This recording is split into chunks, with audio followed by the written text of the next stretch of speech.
Et place maintenant Asynchrone. Donc Asynchrone, vous le connaissez sûrement. Voilà, il est très connu en tant qu'expert SEO, formateur SEO.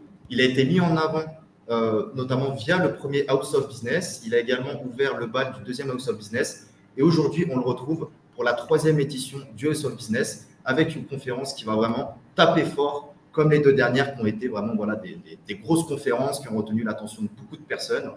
Il a vraiment délivré beaucoup de valeur. Donc, merci à toi, Asynchrone, aujourd'hui, d'être dans la 3e édition du House of Business et d'ouvrir le bal.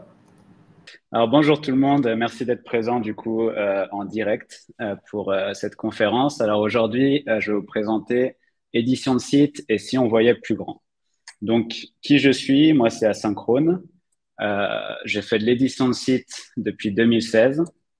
J'ai créé les Makers récemment avec mon cofondateur qui est Quentin Georges, donc AK sur Twitter. J'ai créé aussi Délocalise, qui est lié à l'expatriation quand on est français. Pareil, créé avec Stéphane, qui va clôturer du coup les conférences demain soir. Ensuite, sur Twitter, vous pouvez me trouver sur @asynchrone avec un 0 et pas CHR comme Romain et ses collègues aiment l'écrire. Et enfin, j'ai une formation qui est la formation SEO et affiliation qui est disponible sur les Makers. Donc, au programme aujourd'hui, on va parler un peu d'histoire des internets, les possibilités infinies de monétisation dans l'édition de site et enfin, ma vision de l'édition de site en 2022. Donc, pour présenter un peu cette conférence, on va pas parler ultra technique aujourd'hui, mais par contre, on va parler vraiment de la vision de l'édition de site en 2022 et en tout cas la mienne, donc ma vision, et essayer de voir un peu plus grand que des sites de niche et ultra niche. Donc, la vision actuelle en France de l'édition de site, globalement, c'est créer des sites de niche et monétiser via Amazon, donc des MFA. Automatiser la création de sites, donc beaucoup automatisent la création de sites, notamment pour les PBN. Ensuite, on développe son réseau de sites, donc on fait une 50aine de sites de niche qui touchent tous à peu près 200-300 euros. Ensuite, on se rend compte que c'est pas un business très stable parce que les petits sites de niche, en général, dès qu'il y a des mises à jour Google, ils se font un peu taper dessus.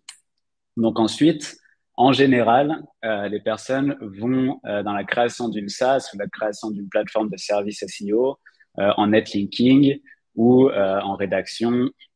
Bref, un service SEO. Donc ça, c'est le parcours type d'un éditeur de site en France. Le problème, pour moi, c'est que l'éditeur de site, il laisse tomber les compétences qu'il a acquises jusqu'ici. C'est-à-dire que jusque-là, il a appris à créer un site, à mettre des articles en ligne, à faire ranker ce site, et ensuite, il passe sur quelque chose de totalement différent, même si ça peut être un nouveau projet personnel qui est la création d'une SaaS ou la création d'un service. Alors, premièrement, c'est comprendre le potentiel de l'édition de site. Donc, la petite question, c'est quels sont les points communs entre un éditeur de site et le fondateur de Cheval Magazine? Et là, du coup, personne ne me répond parce que vous m'avez tous quitté et j'entends rien du tout. Donc, j'imagine que personne n'a de réponse. C'est qu'ils ont quasiment les mêmes compétences. En fait, Cheval Magazine, qui est un média papier et sur Internet, il a pratiquement les mêmes compétences qu'un éditeur de site, donc SEO, parce que ses tâches quotidiennes, c'est de trouver une niche, de trouver des sujets à traiter, de recruter des rédacteurs, de mettre en page ou en ligne, de publier et de monétiser. Parce que même sur un magazine physique, on le vend, mais on essaie de monétiser, notamment avec des pubs sur des pages ou en ligne avec de l'affiliation et AdSense ou Ezoic. En résumé, un éditeur de site est capable, avec ses compétences, de créer un magazine ou un média. Donc maintenant, on va parler de l'histoire d'un groupe média, de 2 groupes médias qui ont récemment mergé. Donc un peu d'histoire sur les internets. Est-ce que vous connaissez Dotdash Meredith? Personne ne répond encore. Dotdash Meredith, c'est le plus gros média des États-Unis. donc qui s'appelle Dotdash Meredith très récemment parce qu'ils ont fait une fusion entre Dotdash et Meredith, mais ils ont eu le prix du publisher de l'année, pas mal d'années consécutives, il me semble, en tout cas sur les 5 dernières années. Donc voilà, je vais vous présenter aujourd'hui Dotdash Meredith. Donc Meredith Corporation, c'est une petite histoire qui durera 120 ans. Donc en gros, ils ont commencé en 1902 avec leur premier magazine qui était Successful Farming, donc qui parlait de tout ce qui était autour de la ferme. C'était un magazine papier. Ensuite, entre 1922 et 1946, ils se sont développés, ils ont acheté et créé des nouveaux magazines papier dans le jardinage, dans les recettes, dans la nutrition, etc. Ensuite, c'est à partir de 2012 à peu près qu'ils sont lancés sur Internet. Donc, ils ont attaqué les internets avec d'autres magazines en les acquérant. Donc, c'était All Recipes, My Wedding, Martha Stewart, Time, Fortune, Sports Illustrated. Donc, en fait, ils ont acheté des sites pour aller sur Internet parce qu'à l'époque, bah voilà, les magazines étaient un peu en train de tomber. Ils sont mis à Internet et ils ont fait de l'acquisition du coup d'entreprises et de sites. Et en 2021, pardon, ils fusionnent avec Dotdash, qui les rachète pour 2,7 milliards de dollars. Ensuite, Dotdash, l'histoire, c'est de 0 à 410 millions en 9 ans. Eux, ils ont commencé un peu plus tard, donc quasiment 100 ans plus tard, en 1996, avec leur premier site qui s'appelait meaningco.com et qui deviendra ensuite en 99 about.com. Et ce site-là, c'est un site ultra généraliste qui parle de tout. Donc, ils vont parler aussi bien de technologie que de nutrition, que de beauté, etc. C'est vraiment un gros site qui terminera aux alentours de 39 millions de visites mensuelles. Ils sont rachetés par New York Times en 2005 pour 410 millions. Du coup, ici, les personnes qui ont créé about.com, meaningco.com, ont fait un exit, ont vendu 410 millions en 9 ans. Donc, on parle d'un site internet, about.com, qui est un site 100% de contenu. C'est pas une web app, c'est pas une SaaS, un site de contenu qui a été acheté 410 millions. Ensuite, après la crise de 2008, le prix est un peu descendu. Il y a l'entreprise IAC qui l'a racheté pour 300 millions. En 2017, ils explosent about.com parce qu'ils se rendent compte que les généralistes, c'est peut-être pas la meilleure solution et ils font des sites de niche qui s'appellent The Balance. Donc ça, c'est finance personnelle. LifeWire, qui est dans la tech, de Spruce, qui est maison et nutrition, Verywell santé, TripSavvy voyage et ThoughtCo, qui est éducation. Donc en fait, ils décident d'utiliser about.com, le diviser en plusieurs sites de niche, faire des 301 et voilà, faire plusieurs sites de niche et se consacrer sur une seule thématique à chaque fois. En 2019, ils commencent à acquérir des sites à l'appel. Ils commencent à racheter donc des sites comme Investopedia, Birdie, qui est un des plus gros sites beauté mondial, mais bien sûr en anglais, Liquor.com, Parents.com, Health.com. Ils explosent aussi, si on revient avant, c'était Verywell, qui était en santé. Ils l'appellent Verywell Health, puis Verywell Fit, Verywell Parents, il me semble. Et en fait, ils explosent chaque site en plusieurs sites de niche et parfois d'ultra niche. Donc, ça, c'est leur histoire. Et du coup, en 2021, ils rachètent Meredith Corporation 2,7 milliards. Donc, une entreprise qui est arrivée 100 ans après Meredith a racheté Meredith Corporation cette année 2,7 milliards. Donc, pourquoi je vous raconte tout ça principalement par rapport aux chiffres. En fait, comme le nom de cette conférence, c'est Voyons plus grand dans l'édition de site, je vais simplement parler des chiffres. On parle souvent de sites de niche, de quelques milliers d'euros, mais il faut se dire que là, c'est des acquisitions de sites de contenu qui ont été faites entre des centaines de millions et des milliards d'euros, donc l'entreprise, au cours des dernières années. Donc, c'est principalement par rapport aux chiffres que j'ai envie de vous parler de ces histoires-là. Ensuite, on parle de sites de contenu. Donc, c'est un blog, pas une web app, pas Facebook ou TikTok ou Tinder, car beaucoup connaissent ici. On parle de blog. C'est un blog de contenu. C'est une personne qui poste des articles sur un blog, qui peut être WordPress ou autre. Et enfin, les multiples de ventes augmentent chaque année. Alors, ça tombe bien que Kevin de Dot Market passe juste après, parce que je pense qu'il va faire un peu plus, qui va parler un peu plus de ça, en fait, les multiples de revente. Mais en fait, les multiples de revente augmentent chaque année. Donc là, on parle de quelque chose qui est arrivé 10 ans en arrière, euh, mais l'acquisition se passe toujours aujourd'hui et les multiples de revente augmentent chaque année. Donc, est-ce que ça fonctionne encore aujourd'hui? On va parler de dot market, mais là, du coup, j'ai pris donc un screenshot des sites que dot market a déjà vendus et qui sont quand même des grosses sommes, sachant que dot market n'est pas là depuis 10 ans, mais il me semble que ça doit faire 1 an et demi ou 2 ans, si je me trompe pas. On parle d'un site à 1,8 million d'euros, des sites à quasiment 500 000 euros, des sites à plus de 100 000 euros, et on voit les dates, ils ont été vendus en 16 jours, 12 jours, 6 jours. Ici, c'est Empire Flipper, c'est une plateforme qui est plus basée aux États-Unis. Et là, on voit des sites en vente à 7 millions, 2 millions, 1,8 million, 1,6 million, 1,5 million. Donc, est-ce que ça fonctionne toujours? La réponse est oui. Il y a toujours des sites qui se vendent des millions aujourd'hui. Et quand on dit des sites, si on revient ici, on voit bien que c'est des comparateurs d'accessoires de literie, pardon, des guides d'achat comparateurs Amazon. Donc, c'est des sites d'affiliation qui se vendent des millions encore aujourd'hui. Donc, pour conclure sur ces petites histoires des internets, l'édition de site ne s'arrête pas au MFA et aux sites ultra niche. Vous pouvez créer une vraie marque, devenir une autorité dans votre niche. Donc, vous pouvez devenir l'un des sites de Dotdash. Si vous vous débrouillez bien aujourd'hui, que ce soit sur le marché français ou aux États-Unis, vous pouvez faire un site qui se fasse racheter plus tard par ces grands groupes médias. Ou alors, vous pouvez vous-même devenir un groupe média si vous y prenez bien, mais par contre, il faudra viser un objectif très long terme. Donc, ça ne va pas se faire en 5 ans. Il faudra plus viser 10 ou 20 ans. Donc, maintenant, je vais vous présenter un cas concret parce que là, pour l'instant, on parle de groupes médias, de gros groupes qui ont beaucoup d'argent, qui font des fusions-acquisitions. Maintenant, on va parler d'un cas concret qui se rapprochera plus du profil de tout éditeur de site qui est devant l'écran maintenant.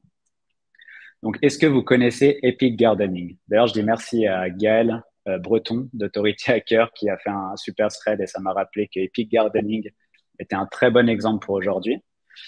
Donc, Epic Gardening, c'est un blog de contenu. Donc, tout ce qu'il y a de plus banal. Donc, on peut voir que c'est un WordPress probablement.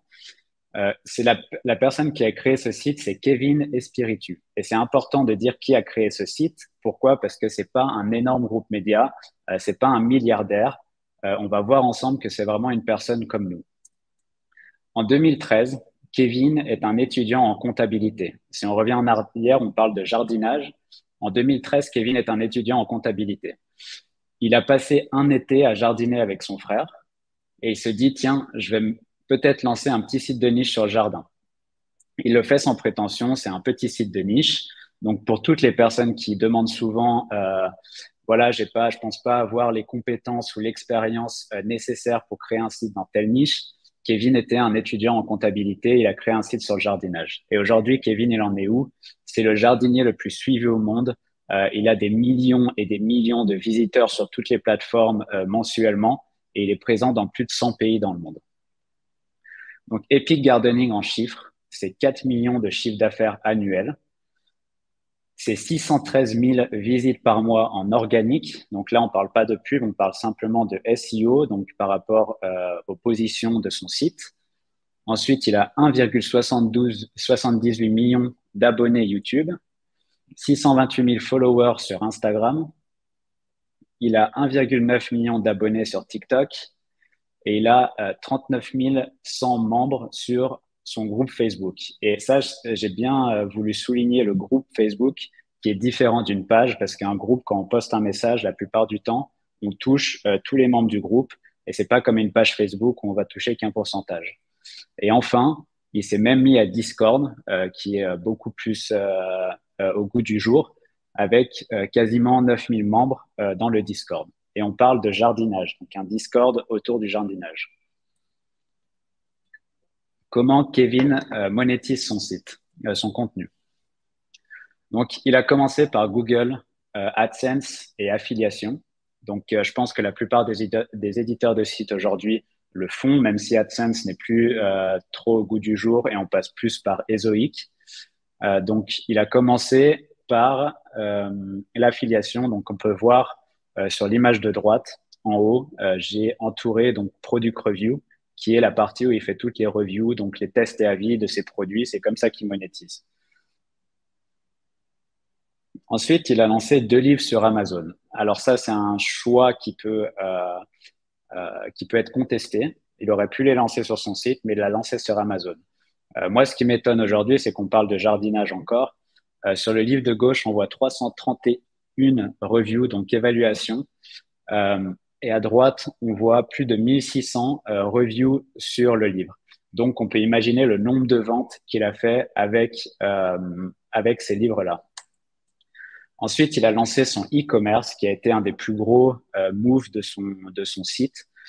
Pourquoi? Parce qu'en fait, il a ajouté shop.epicgardening.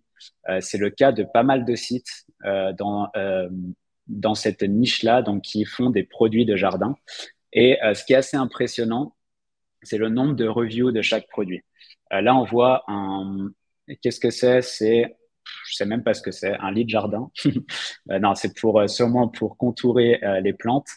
On voit 1191 reviews sur un produit à $160. Donc, je vous laisse imaginer le nombre de ventes qu'il a dû faire si 1200 personnes ont laissé un avis sur ce produit-là. Donc, voilà les différents moyens de monétisation. Il fait Google AdSense, donc probablement aujourd'hui Mediavine ou Thrive ou quelque chose comme ça aux États-Unis, plus de l'affiliation. Il a 2 livres sur Amazon et il a un e-commerce. Sachant que Kevin est parti quand même d'un petit site de niche avec très peu de compétences et d'expérience en jardin. Et ensuite, je voulais quand même préciser, c'est que cette personne-là peut encore développer sa gamme de produits, notamment avec des formations en ligne. C'est un gars que je vois souvent passer sur des pubs Instagram, YouTube, c'est Ron Finlay, qui fait une formation sur le jardinage sur Masterclass. Et pourquoi je souligne ça? C'est parce que en général, ces personnes-là qui font des formations sur Masterclass sont payées plus de $100 000 par cours et touchent 30% de revenus, 30% de commission sur chaque vente de leur formation. Donc, voilà, cette personne, Kevin, pourrait aussi aujourd'hui développer encore plus sa gamme de produits et faire une formation en ligne, par exemple. Donc, Kevin, aujourd'hui, possède une marque, un média. Si demain, Google décide de supprimer son site des SERP, il a toujours la possibilité de toucher des millions de personnes au quotidien avec les réseaux sociaux, avec son groupe Facebook, avec TikTok, avec YouTube, avec probablement son adresse email. J'ai pas eu accès aux chiffres, à sa liste email, pardon. Et il n'est pas dépendant d'aucune plateforme. Il n'est dépendant d'aucune plateforme. C'est-à-dire, oui, pas dépendant de Google ou de Facebook ou peu importe. Il est dépendant d'aucun programme d'affiliation. Si un de ses plus gros programmes d'affiliation aujourd'hui tombe, il a toujours ses propres produits qui sont ses livres et son e-commerce aujourd'hui et peut-être demain une formation en ligne. Et il n'a pas besoin de faire de publicité, même s'il en fait. Pourquoi? Parce qu'il a du trafic organique sur toutes les plateformes, que ce soit son site ou les réseaux sociaux.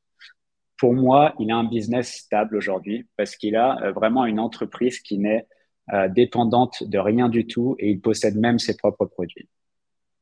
Ce qu'il faut retenir dans tout ça, j'ai lu toute son interview et son parcours.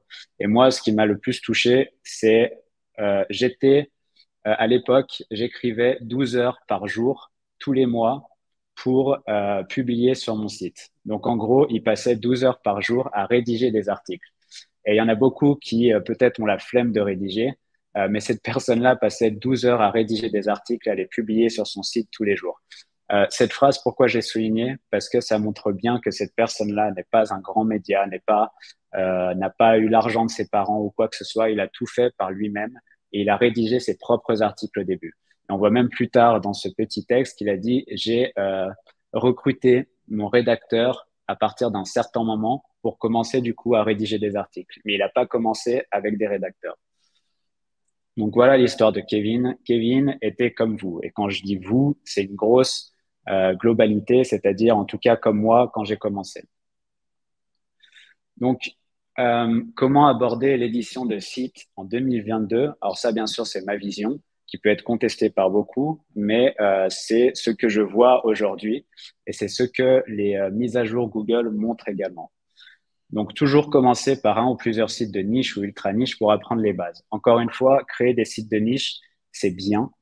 Si vous êtes vraiment bon sur l'automatisation et que vous pouvez vraiment avoir un business stable avec ça, continuez. Mais pour moi, ça reste quand même assez bancal sur le long terme d'avoir que des sites d'ultra niche, que des sites de niche autour d'Amazon, etc. Donc, pour commencer, c'est bien et je pense que c'est la meilleure école pour apprendre les bases de l'édition de site et du SEO.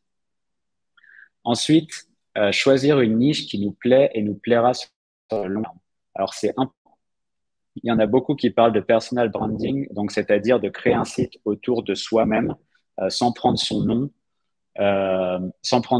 forcément, mais créer quelque chose autour de soi-même, c'est-à-dire autour de ses hobbies. Comme ça, on est pratiquement sûr qu'on va pas s'en lasser. Et pourquoi c'est important? Parce que là, on parle de projet long terme. Ce Kevin, il a commencé en 2013, on est en 2021. Ça fait quoi? 8 ans, 7 ans? Non, 8 ans, il me semble. Donc, il a mis 8 ans pour arriver où il en est aujourd'hui. Avant, on parlait de Dotdash. Ils ont mis 9 ans à faire une revente à 410 millions. Donc, c'est des projets long terme. Donc, si tu es dans une niche qui te plaît pas aujourd'hui, ça va être compliqué de continuer à avoir de la motivation tous les jours pour pouvoir poster de nouveaux contenus, aller chercher des nouvelles plateformes, YouTube, etc. et continuer à poster du contenu sur un sujet qui vous plaît pas. Donc, choisissez une niche qui vous plaît. Ensuite, publier du contenu de qualité, ça je le mets en gros, continuellement. Parce que du contenu de qualité, pour moi, c'est quand même une des grosses bases en SEO, même si beaucoup de personnes font du contenu auto, du contenu avec l'IA, etc. Pour moi, un contenu de qualité, c'est ce qui fera la pérennité de votre business. Si vous publiez du contenu de qualité sur YouTube, les personnes vont voir et revoir et recommander vos vidéos. Si vous publiez du contenu de qualité sur vos blogs, les gens vont partager votre contenu, ils vont passer du temps dessus et ça va faire que votre business sera pérenne. Voir plus loin que l'affiliation Amazon. Il y a encore beaucoup de personnes qui commencent sur Amazon. Amazon, c'est peut-être bien pour se faire la main, mais je mise pas énormément sur Amazon en voyant ce qui s'est passé aux États-Unis. Aujourd'hui, toutes les commissions aux États-Unis, principalement, sont à 1%. Et ça m'étonnerait pas que d'ici les 5 prochaines années, on soit à 1% sur Amazon également. Donc, évitez Amazon et allez rechercher plus loin. Des nouveaux programmes d'affiliation, il y en a des milliers tous les jours, donc allez chercher plus loin qu'Amazon. Ensuite, ça c'est un point très important, c'est diversifier la monétisation. Donc, on a vu que Kevin de Epic Garden, il a créé son infoproduit qui peut être aussi un produit physique, mais ça reste un infoproduit. Pourquoi? Parce que son livre, c'est Amazon qui s'occupe de tout, qui fait l'impression, qui s'occupe de l'envoi, de la livraison, etc. C'est tout Amazon qui fait. Donc, pour moi, la création de son produit, c'est un infoproduit. Il aurait pu aussi choisir de vendre son infoproduit, donc son e-book ou son livre directement sur son site.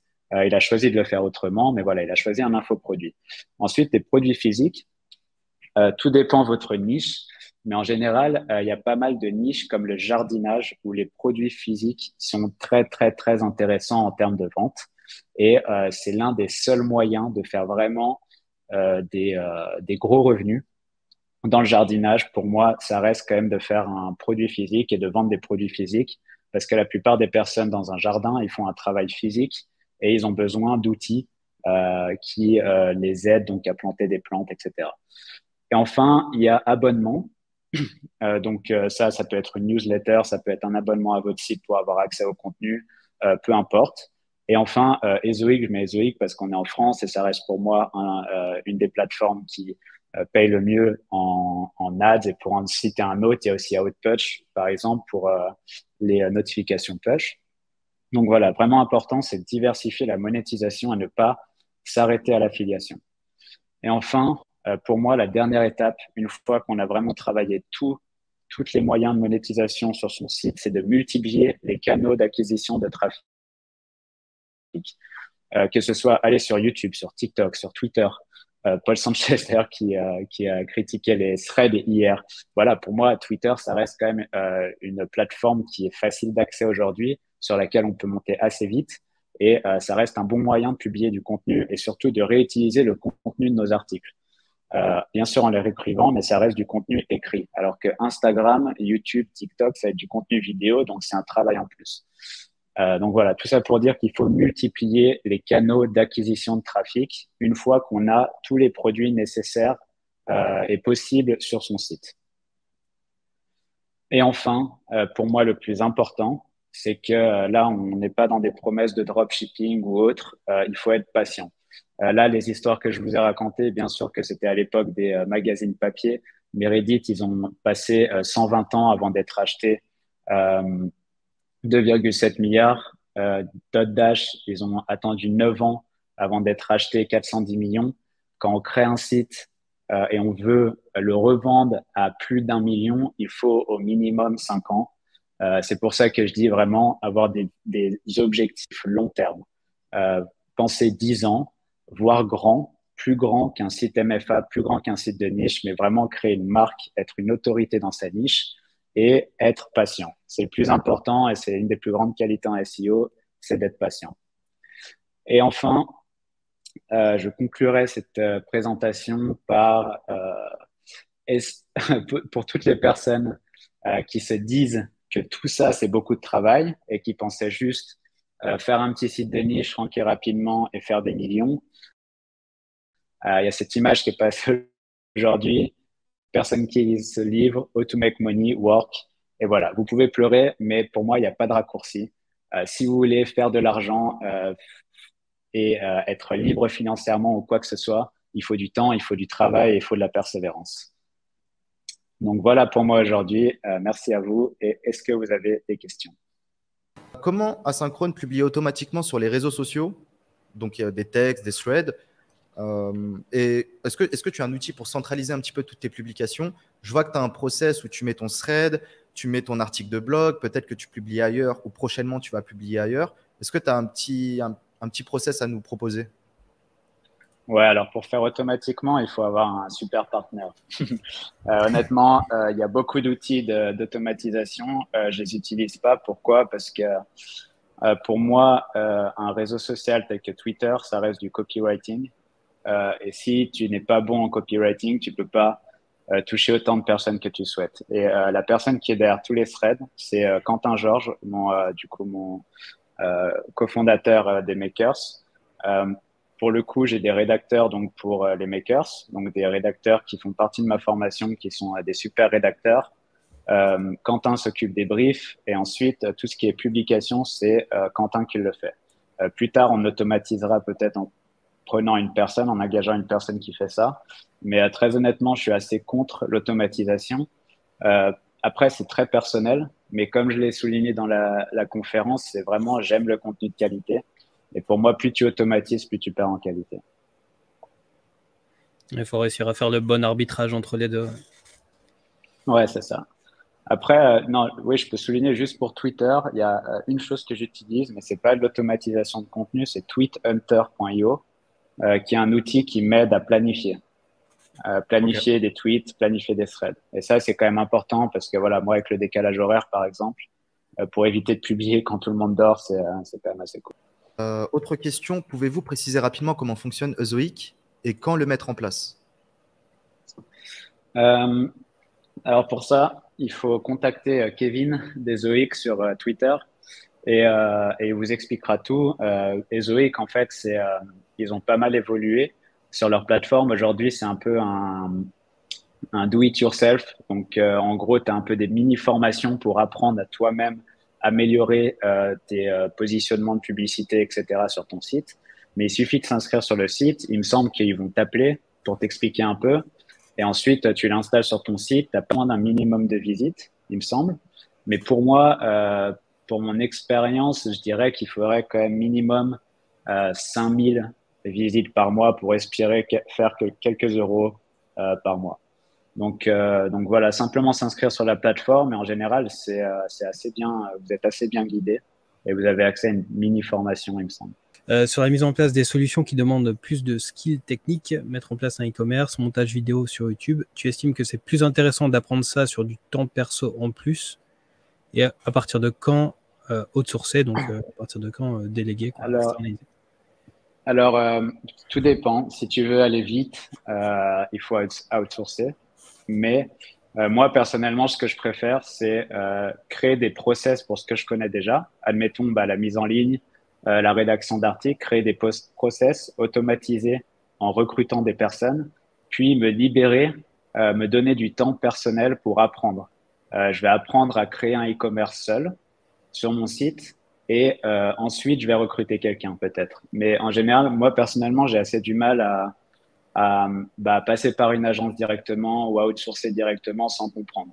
Donc, j'essaie toujours de me libérer un peu de temps, apprendre un minimum, que ce soit montage vidéo YouTube ou création d'un e-commerce. Puis, si ça prend vraiment trop de temps et que je vois que j'ai pas vraiment les compétences pour, je recrute quelqu'un. Mais ouais, toujours prendre un peu de temps pour apprendre, pour déjà pas se faire avoir au niveau des prix, comprendre ce que la personne va faire. Et puis voilà, c'est toujours intéressant d'apprendre les choses par soi-même aussi. Ouais, je suis assez d'accord. Après, voilà, il faut voir le temps d'apprentissage. Enfin, pareil, il faut un peu arbitrer entre les deux. Des fois, ça peut valoir le coup de déléguer directement si on sent qu'on va pas réussir à apprendre rapidement quelque chose. Ouais, désolé, mais pour le dev, par exemple, tu vois, je vais pas passer du temps à apprendre à dev.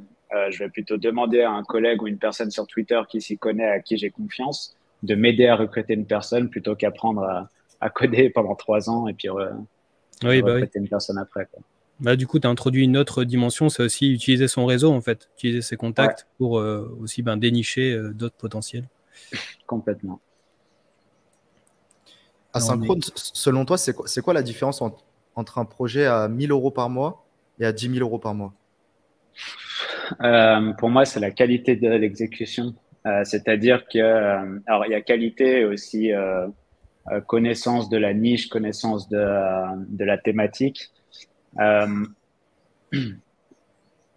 En fait, avant de te lancer dans un site, en général, tu sais à peu près combien tu vas toucher. Tu vois, pour reprendre un site que j'avais fait, si tu te lances dans les ongles, tu sais que tu vas jamais toucher 10 000 balles, 20 000 balles par mois, à part si tu lances un e-commerce et que tu es vraiment passionné. Mais en SEO, ça va être compliqué. Par contre, si tu te lances dans quelque chose qui est déjà fait, tu vois, les compléments alimentaires pour maigrir, l'assurance, etc., ce sera une question de travail, de qualité d'exécution du travail et de patience, parce que ça va prendre beaucoup plus longtemps à ranker sur des produits pour maigrir que des vernis à ongles. Je reprends, il y avait Kevin de Dot Market du coup qui avait sorti un thread là-dessus sur son site de dating. Ils ont mis 2 ans avant de réellement ranker et d'être rentable sur leur site. Donc voilà, pour moi, c'est la patience et la qualité d'exécution et bien évidemment le choix de la niche ou de la thématique.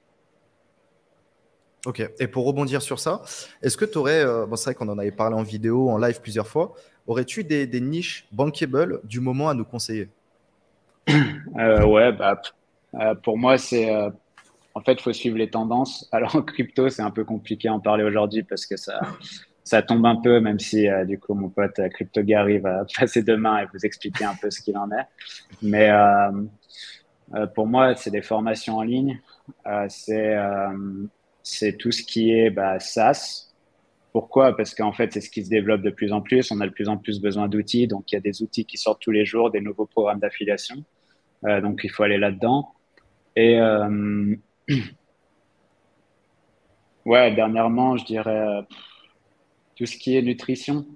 Pour moi, si tu te lances dans la thématique nutrition, tu sais quasiment que tu auras un site infini. Parce que ce soit les produits pour maigrir, que ce soit le CBD, pour moi, ça reste un peu, tu vois, de la nutrition, que ce soit les mushrooms, comme on en avait parlé la dernière fois, qui arrivent petit à petit, tout ce qui est psychédélique, tout ce qui est je sais pas, vitamine B12 pour les personnes qui sont véganes. Il y aura toujours des choses en nutrition. Et tant qu'on a besoin de manger, il y aura une niche. Donc voilà. Ouais, c'est sûr. Alimentaire, nutrition, c'est. Enfin, voilà, il y a quelques sujets comme ça, de toute façon, qui sont récurrents et qui sont intergénérationnels, on va dire. Voilà. Ouais, complètement. Et qui évoluent aussi. Ce que j'aime bien, c'est que ça évolue. C'est que, tu vois, il y a un moment où il fallait boire du lait, aujourd'hui, il faut plus boire du lait. Il fallait manger de la viande, aujourd'hui, il faut être vegan. Et à chaque fois que quelque chose évolue, tu as besoin d'un complément alimentaire ou tu as besoin de quelque chose de nouveau. Donc c'est une niche intéressante. Ouais, c'est clair. Donc voilà, on avait une question un peu plus technique, on va dire, faut-il faire un changement de contenu par rapport à la super mise à jour de Google? Donc on imagine la mise à jour qui a eu lieu fin mai là. Donc taux de lien d'affiliation, je pense c'est plutôt rapport contenu sans lien, contenu avec lien, un contenu qui fait de la promotion affiliée et contenu qui fait pas de promotion affiliée. Est-ce qu'il faut mettre plus de contenu sans affiliation? En fait, pour être très franc, je pense que pendant très longtemps, j'étais persuadé qu'il fallait mettre énormément de contenu informationnel. Pour moi, il faut toujours en mettre un maximum parce que ça reste quand même une preuve de site naturel, on va dire. Mais il y a tellement de contre-exemples de sites qui font 100% comparatif, 100% contenu, voilà, comparatif, review, etc. et qui rankent super bien que pour moi, ça n'a pas énormément d'intérêt. La seule chose par rapport à toutes les mises à jour qui arrivent, c'est d'avoir un site qui est de plus en plus gros. Donc, les sites d'autorité ils sont gagnants à chaque fois aujourd'hui avec les mises à jour. Et la qualité du contenu, tu te rends compte que c'est pas si important que ça quand tu vois des énormes médias qui rankent sur des comparateurs, tu vois, de produits pour maigrir, alors que habituellement ils parlent d'iPhone.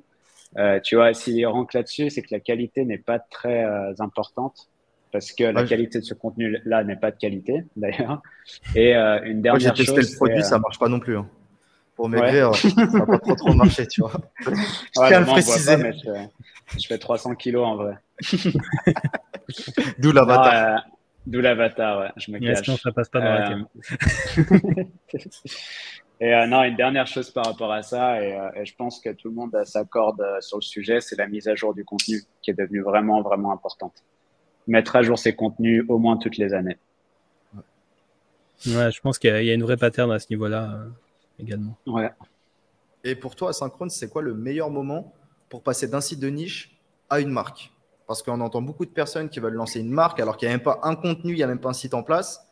Et c'est important de faire étape par étape parce qu'on sait que la priorité de tout business, c'est de faire des ventes. Donc, avoir une marque qui ne fait pas de vente, c'est inutile.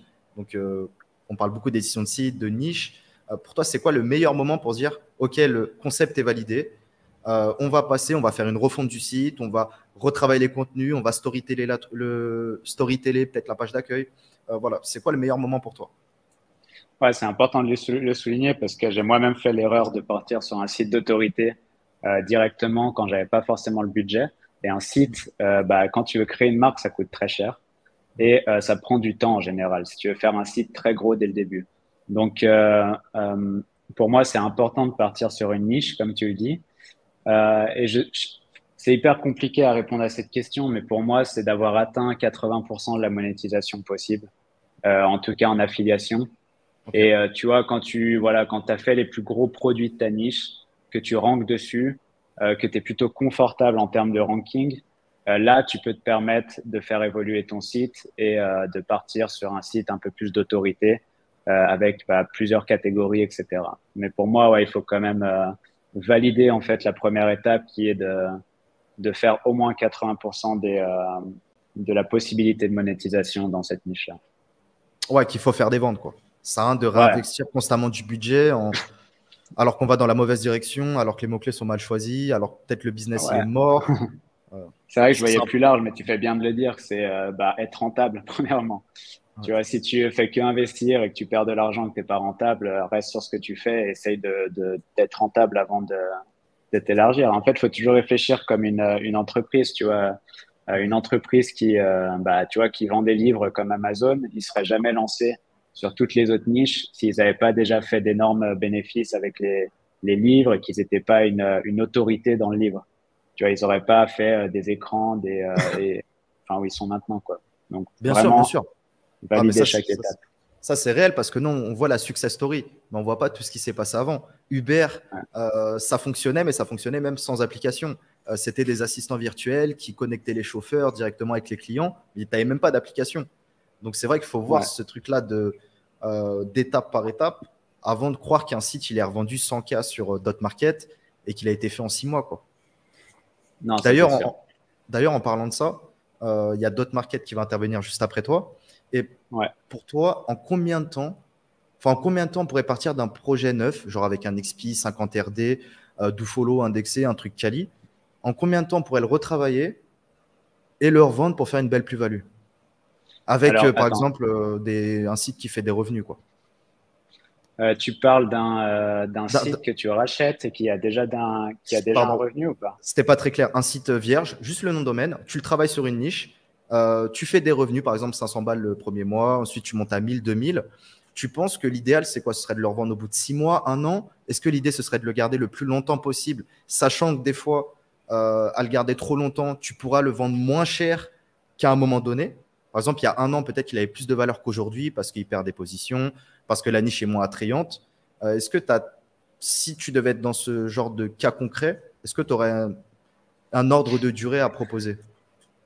Euh, alors, c'est très compliqué de répondre, mais je dirais au moins 2 ans. Parce que, Au moins 2 ans. Ok. ouais, parce que pour moi, il faut un an pour le monter, qui commence à générer de l'argent, et au moins un an de chiffre d'affaires, quoi, que le site il tourne, qu'il soit stable, qu'il soit pris deux, trois mises à jour dans la tête, si tu Ouais. veux bien le revendre. Parce que pour moi, si je suis acheteur, un site qui vient d'être lancé, qui a eu aucune mise à jour Google, je l'achèterai pas tout de suite parce que j'ai envie de voir comment il réagit. Et Ouais. typiquement, là, je viens de vendre un site sur Dotmarket. Moi, mon site, tu peux le regarder, il s'est pris des mises à jour dans la tête parce que ça fait depuis 2017 qu'il est là, et tu sais que ça fait depuis plus d'un an, 2 ans qu'il est stable. Et tu te dis que voilà, le site est costaud, je peux l'acheter et repartir sur une bonne base, quoi. Donc ouais, je dirais minimum 2 ans. D'accord. Et c'était un site que tu as vendu par curiosité avec un multiple de combien? Juste pour teaser un peu Euh, la vente de site avant la conf. 1500, je crois, 1500 mois ou quelque chose. Non, Ouais, tu c'était faisais un multiple de 1500 euros par. 35. Multiple de 35, c'est énorme, hein. Ouais, Enfin, c'est ouais. très beau. C'est un business très autant intéressant pour l'acheteur et pour le vendeur, clairement. Ouais, alors vraiment, tu vois, c'est mon site, c'est mon bébé, etc. Mais je sais que ce site-là a un énorme potentiel et que moi, je suis un énorme flemmard sur ce site. Et Mm, ça, mm. je pense que la personne qui l'a acquis l'a vu. Et tu vois, il sait qu'il peut être très vite rentable. Mais les multiples, de toute façon, ils sont voués à exploser.